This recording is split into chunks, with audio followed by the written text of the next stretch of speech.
রাতের আধার। এই আধারে লুকিয়ে থাকা এক মরণ ফাঁদ। চাঁদপুর সদরের উত্তর পশ্চিম বিষ্ণুদী রোড। এই পথ দিয়ে চলাফেরা করা এখন সাধারণ মানুষের জন্য এক চরম দুঃস্বপ্নে পরিণত হয়েছে। একদিন কি 2 দিন নয়, দীর্ঘ 3 থেকে 4 বছর ধরে এই রাস্তার বেহাল দশা।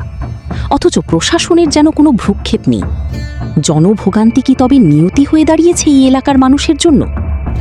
আমাদের ক্যামেরায় ধরা পড়া এই চিত্রগুলোই বলে দিচ্ছে এই রাস্তার কঙ্কাল সারাবস্থা। প্রতি মোড়ে মোড়ে বড় বড় গর্ত, কোথাও কোথাও পিচ উঠে গিয়ে তৈরি হয়েছে গভীর খানাখন্দ। রাত বাড়ার সাথে সাথে এই ঝুঁকি বেড়ে যায় বহুগুণ। যারা নিয়মিত এই পথে অটোরিকশা বা বাইক নিয়ে চলাচল করেন, তাদের প্রতিটি মুহূর্ত কাটে আতঙ্কে। একটু অসাবধান হলেই ঘটছে দুর্ঘটনা।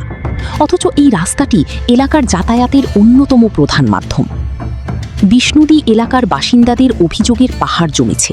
তারা বলছেন, 4 বছর ধরে আমরা এই কষ্ট সহ্য করছি। কত জনপ্রতিনিধি এলো আর গেল, কিন্তু রাস্তার ভাগ্য বদলালো না। ভেবে দেখুন, অসুস্থ কোনো রোগী কিংবা গর্ভবতী মাকে নিয়ে এই রাস্তা পার হওয়া কতটা যন্ত্রণাদায়ক। বৃষ্টি হলে তো কথাই নেই, তখন এটি আর রাস্তা থাকে না, পরিণত হয় কর্দমাক্ত এক খালে। ছোট ছোট স্কুলগামী শিশুদের নিয়ে অভিভাবকরা যখন এই পথ দিয়ে যান, তখন তাদের দুশ্চিন্তার শেষ থাকে না। এই নরক যন্ত্রণা থেকে কবে মুক্তি পাবে বিষ্ণুদীর মানুষ? উন্নয়নের জোয়ারে দেশ ভাসলেও চাঁদপুর সদরের এই গুরুত্বপূর্ণ অংশটি কেন এখনও অবহেলিত? কেন 3-4 বছরেও এখানে সংস্কারের ছোঁয়া লাগেনি? এটি কি কেবলই অবহেলা, নাকি সদিচ্ছার অভাব? চাঁদপুরবাসীর পক্ষ থেকে আমাদের প্রশ্ন, আর কতকাল এভাবে প্রাণীর ঝুঁকি নিয়ে চলতে হবে? আমরা চাই দ্রুত এই রাস্তার সংস্কার কাজ শুরু হোক এবং এলাকাবাসীকে এই সীমাহীন দুর্ভোগ থেকে মুক্তি দেওয়া হোক।